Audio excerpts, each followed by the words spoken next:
Donc Mobile, c'est basé sur ce projet de recherche artnumérique.info avec toutes les cases où on a essayé de reprendre et de voir comment on pouvait prendre ce qui existait déjà chez Transculture et tout simplement mettre l'accent dessus ou élargir les différents plans d'action.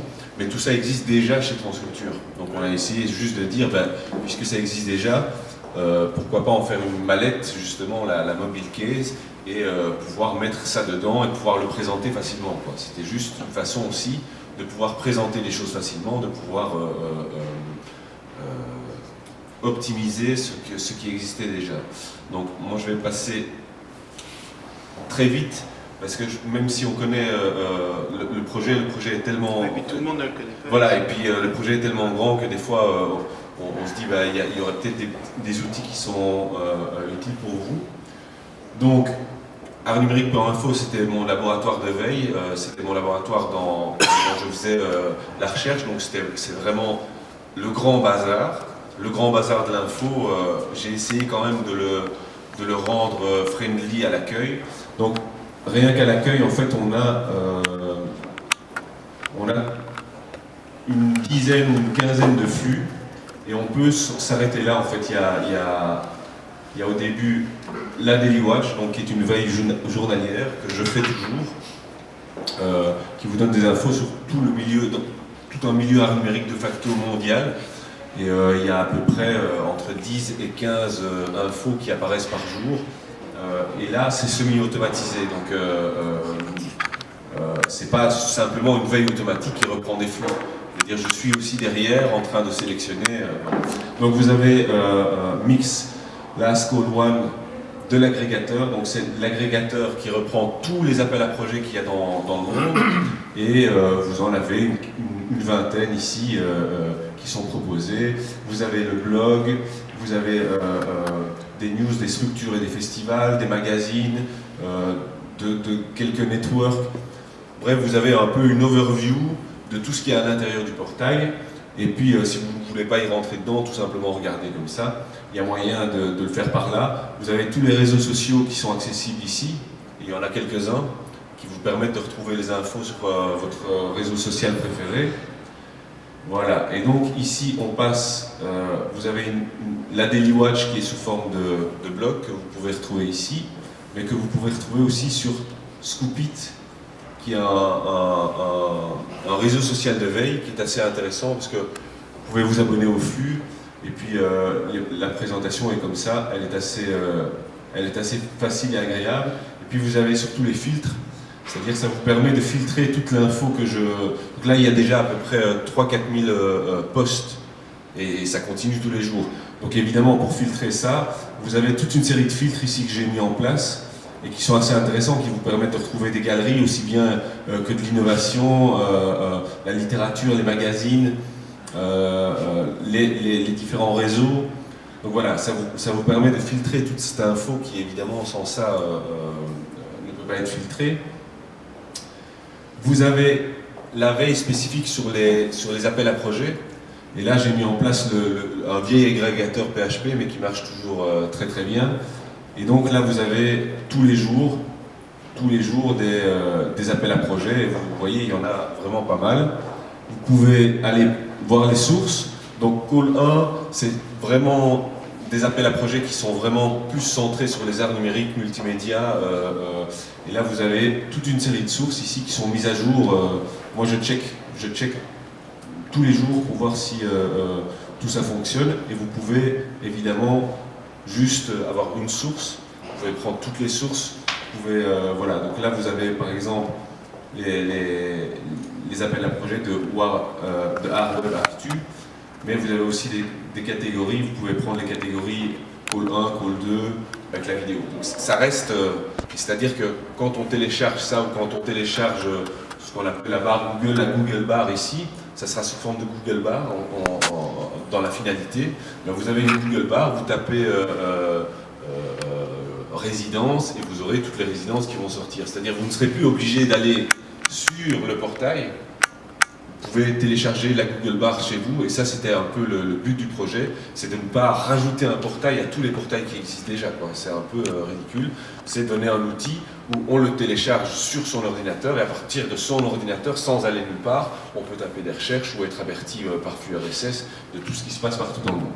Donc vous avez un autre moyen d'entrée, c'est le Twitter Art Numérique, qui reprend, ça c'est vraiment la plus grosse veille, je pense, et la plus active, c'est via ce Twitter, où il y a beaucoup de gens, c'est vraiment un gros réseau, donc ça, il a vraiment grossi, il a vraiment pris un gros réseau, et il est assez bien suivi, et puis par des personnes très intéressantes. Donc vous avez un autre... sur l'économie art numérique en Europe centrale, c'est pour toi. Oui. Donc vous avez Processing Watch, qui est une veille sur processing, qui n'existait pas jusqu'à il y a 6 mois. Il n'y avait pas un Twitter processing, un Twitter officiel processing, donc je me suis dit je vais le mettre en place. Maintenant il existe depuis 2 mois, mais il reprend juste les infos officielles de processing. Ici c'est vraiment une veille sur processing, qui est un logiciel très utilisé par les artistes, et que je trouvais assez intéressant. Et vous avez une autre veille qui s'appelle Digital Art _ BE, qui lui c'est vraiment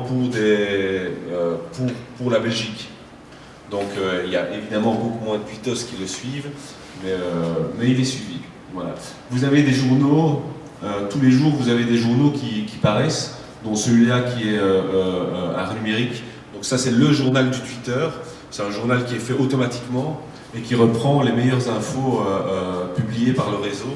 Et ça c'est vraiment des journaux qui sont faits. Alors Paper.li, c'est un réseau social, mais c'est aussi un outil d'agrégation, et c'est un peu, maintenant on en fait comme ça à la chaîne, tout le monde en fait un, tout le monde en a un, et puis en fait les infos sont pas très bien triées, sont pas très bien filtrées. Là elles sont bien filtrées, elles continuent à l'être, je check ça, et vous avez à peu près une dizaine de journaux comme ça, aussi bien sur le hack, que sur le processing, que sur le sound art, geek informatique, sur l'innovation, sur le coding. Enfin, voilà, il y a à peu près une dizaine de journaux qui paraissent tous les jours, où certains, comme Sound Art, c'est une fois par semaine, et qui reprennent vraiment le meilleur de ce qui se passe sur Twitter et sur le web. Alors, ici vous avez donc le portail. Alors ça c'était vraiment la base. Donc ça c'est le portail artnumérique.info. Avec la résolution de l'écran, il faut prendre une résolution assez grande parce que c'est vraiment le portail. Donc vous avez le menu ici d'entrée, vous pouvez rentrer donc dans la Daily Watch, dans le blog, et puis c'est ici le portail où vous avez toutes les infos. Alors c'est chaque fois des pages. Je vais fermer ça. C'est chaque fois des pages. Par exemple, on retrouve la page Call 1 et vous la retrouvez sous forme de portail. Donc c'est ce qu'on a vu tout à l'heure sous forme d'agrégateur. Ici, vous l'avez sous forme de portail. Et donc tous ces flux-là, c'est mis à jour automatiquement, évidemment. Et donc vous avez tous les appels à projets. Il y en a qui préfèrent ça, cette présentation-là, que la présentation agrégateur, parce qu'ils peuvent checker rapidement. Ils font ça, on voit tout de suite. Mais donc, vous n'avez pas que cela. Vous avez, par exemple, une page structure et festival où vous allez trouver les principales structures, donc les principaux flux RSS des principales structures qu'il y a dans le monde. Donc quand on rentre dans ce portail, on peut vraiment checker, il y a à peu près 25 pages, il y a à peu près 10 000 flux qui sont là de manière journalière. Voilà. Donc vous avez un Perl Trees ici qui est assez intéressant parce qu'il reprend tous les... attendez, je vais fermer ça. Voilà. C'est une veille sur tous les textes qui parlent de l'art numérique et qui sont online. Donc j'ai fait ça après, depuis les années 80 jusqu'en 2013. J'avais fait ça au début pour mon blog, pour voir un peu ce que voulait dire art numérique, puisque personne n'était d'accord sur le terme, hein. Tout le monde était en train de dire ah non, c'est pas ça, c'est pas ça. Et donc je me suis dit, à la place de prendre une définition, je vais prendre un peu tout ce qui se dit sur les arts numériques.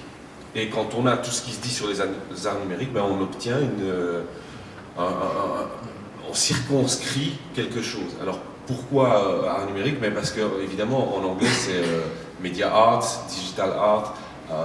Donc, c'est vraiment pas la même chose. C'est pas, on n'est pas dans la même critique, on n'a pas la même histoire philosophique. Enfin, on n'a pas la même sémantique. Enfin, donc, c'est autre chose. Donc, réunir tous les textes sur les arts numériques, c'est assez intéressant. Ici, vous le voyez, c'est Pearl Tree, c'est un... Alors, évidemment, avec un truc comme ça. Donc, Pearl Tree, c'est aussi un réseau social. Et vous voyez, dans Pearl Tree, l'utilité de Pearl Trees, c'est que vous pouvez directement accéder au texte. Donc, quand on fait ça, on a directement le texte qui s'ouvre là. Donc, on n'est pas obligé d'aller sur tous les... vous voyez le texte, vous voyez une petite... voilà, et si vous intéresse, vous y allez. Donc ça permet de survoler tous ces textes assez facilement. Et j'ai fait la même chose sur Scoopit. Donc pour ceux qui ont envie d'une autre visualisation, la visualisation des données, c'est vraiment très très important. Pour ceux qui ont envie d'une autre visualisation, on peut retrouver la même veille sur Scoopit. Voilà, donc je vais vous montrer des autres pages, par exemple sur le network. Vous avez le Randan ici, et vous avez Mediacité, aussi bien que Arpan. Vous allez retrouver tous les networks. Et il y en a qui sont vraiment assez bien, surtout dans l'Europe centrale. Ils ont fait comme ça plein de réseaux, voilà, mais qui sont assez actifs. Donc on peut les retrouver sur cette page. Il n'y en a pas non plus 10 000, donc je les ai un peu repris tous comme ça. Et alors en dessous de chaque page, j'ai fait un Google Custom. C'est-à-dire en dessous de chaque page, vous voyez, info, média, média blog, média mag, web, toutes les web TV, les radios, les réseaux sociaux, les structures, les festivals, les bases de données. Et bien en dessous de chaque page, vous avez un Google personnalisé. C'est-à-dire que vous avez un moteur de recherche qui va rechercher que dans les pages que dans les flux qui sont repris sur la page. Donc ça vous permet de faire des recherches vraiment très, très personnalisées. C'est-à-dire que par exemple, si je fais une recherche ici, eh bien, ça va rechercher que dans les réseaux que j'ai mentionnés là. Pas ailleurs, donc ça va vous filtrer le web très très bien. Tout ça, c'est des outils gratuits.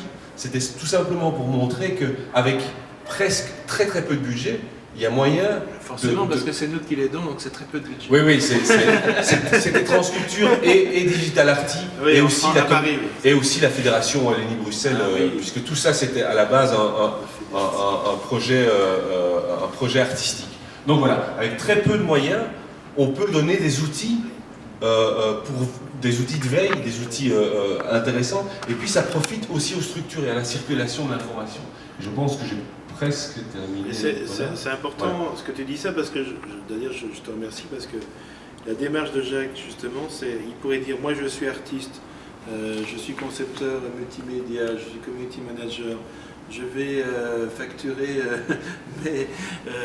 mes services aux uns aux autres, ce qu'il peut faire aussi, mais de manière très light, et je vais garder tout ça pour moi, alors que pas du tout. Et il s'est dit, voilà, moi j'ai ce projet agrégateur, un laboratoire de veille, qui a une espèce de portail aux Amériques, dont j'en connais peu comme ça, fait par une personne quand même.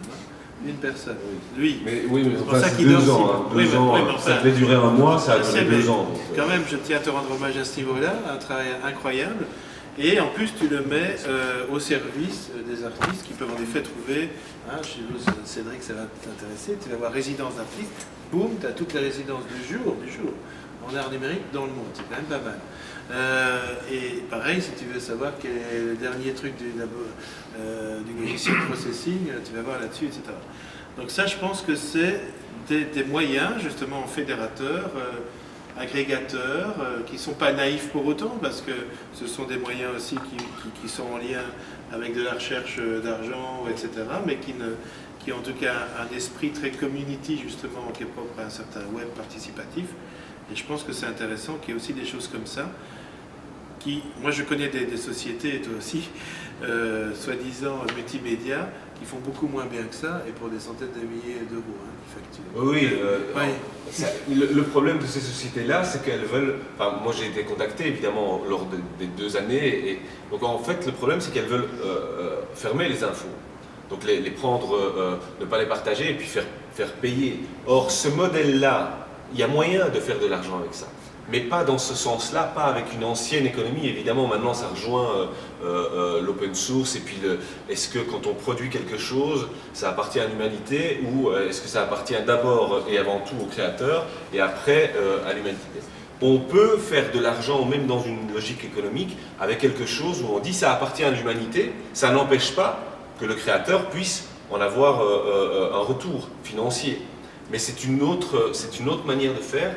Et pour le moment, quand je vois la monétisation des bases de données ou des portails de veille, etc., ça rate. En général, c'est pas très, on n'est pas très au fait, on n'est pas, parce que justement, ça ne diffuse pas assez, et justement, ça ne réseaute pas assez. Dans les références des gens qui donnent des appels à projets, il y a par exemple Rolou, qui sont des personnes qui sont vraiment très bien. C'est un portail magnifique, c'est une structure magnifique. Elle ne donne pas le flux RSS de ces appels à projets. Donc, ce qu'elle va faire, c'est qu'elle va mettre les appels à projets, mais elle ne va pas donner à la communauté un flux. Donc, il faut aller chez eux. Donc, moi, ce que j'ai fait, c'est avec un petit logiciel, je regarde leur HTML et je fabrique le flux RSS. Donc, au bout d'un moment, ils ont été au courant, évidemment, assez vite, qu'il y avait leurs infos qui étaient mises là. Donc je leur ai, en plus, parce que je leur ai demandé un flux RSS, je leur ai dit, tiens, vous n'avez pas de flux RSS, donc moi je vais vous en faire un, etc. Est-ce que vous voulez bien nous donner, enfin, est-ce que c'est prévu, etc. Et donc au début, ils ont dit, non, c'est pas prévu, mais peut-être un jour. Et après, on a discuté, on a dit, non, voilà, notre politique, c'est de ne pas donner le flux, donc c'est pas. Et en fait, c'est une mauvaise politique. C'est une mauvaise politique parce que maintenant, évidemment, c'est un assez gros portail, mais ils voient bien qu'il y a une arrivée par artnumérique.info chez eux, puisque les gens viennent par là et puis vont chez eux. Donc ils voient bien qu'il y a un apport supplémentaire, donc ils sont très contents, mais c'est pas pour ça qu'ils ont encore changé. Donc c'est pas obligatoire, je dis pas que c'est obligatoire et que tout le monde doit le faire, mais franchement, si on réseaute, il est clair, si Facebook maintenant partage ses données, parce qu'en se disant qu'avec les données du voisin, croiser, ça a plus de valeur, c'est pas pour rien, je veux dire, ils sont pas... voilà. Croiser les bases de données, croiser les compétences, c'est à mon avis, même économiquement parlant, quelque chose vers lequel on doit aller. Le problème avec ces petits acteurs-là qu'on reste, même si on devient, même si des gens comme Ars Electronica suivent mon Twitter, ils suivent tous puisque c'est quelque chose d'intéressant, créer un réseau d'informations où on va s'échanger les informations facilement. Et on en est encore très loin, quoi. Et pour les artistes, c'est vraiment pénalisant. Pas seulement pour les artistes, mais pour les artistes, c'est vraiment pénalisant. On ne sait pas où chercher, on ne sait pas comment filtrer l'info. C'est vraiment très difficile. Or, si on avait déjà, nous, en tant que structure, là je parle en tant que chef de projet, voilà, si nous, on avait une manière de taguer les infos pour nos appels à projets, ça serait plus facile pour les artistes de les trouver. Or, pour le moment, on n'a pas cette façon de taguer les infos communes.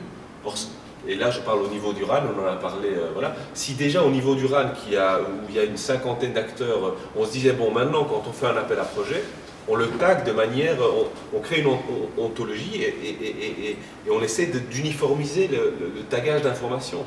Quand on crée des appels, et puis après on peut se dire quand on crée des appels, quand on crée des articles, enfin on peut aller loin. On va taguer pour s'échanger plus facilement. Voilà. En gros, c'était ça. Alors, je souhaite très